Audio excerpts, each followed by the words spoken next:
ગરબી મંડળ રાજસ્થળીના લાભાર્થે ઇનામી લકી ડ્રોનું આયોજન આવનારી તારીખ 18/1/2026 ને રવિવારના રોજ રાખેલું હોય અને તમામ ચાહક મિત્રોને એક વાત ખાસ જણાવી દઉં કે આ ડ્રો કોઈ અંગત લાભ માટે રાખવામાં આવેલ નથી, માત્ર ને માત્ર મા ભગવતી અંબે માં ગરબી મંડળ આયોજિત માતાજીના લાભાર્થે આ ઇનામી ડ્રો, જેમાં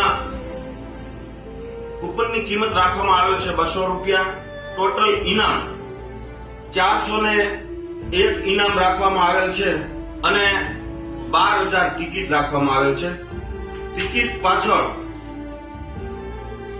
સિક્કો અને સાઇન કરેલ છે અને જે ટિકિટમાં સિક્કો અને સાઇન કરવામાં આવેલ નહીં હોય તે ટિકિટને ડ્રમમાં નાખવામાં આવેલ નથી. એકદમ પારદર્શક આ ડ્રો છે. કોઈ પણ પ્રકારનું ચીટિંગ અને કોઈ વ્યક્તિ 0% ફ્રોડ સાબિતી સાથે જો બતાવશે તો એને ટિકિટના રૂપિયા પાછા આપવામાં આવશે. તો એક વિશ્વાસ સાથે અને ધર્મના કાર્યમાં સહભાગી થવાના ભાવ સાથે બધા વહેલી તકે નિસ્વાર્થ ભાવે આપ આપનું ટોકન લઈ શકો છો. ડ્રોની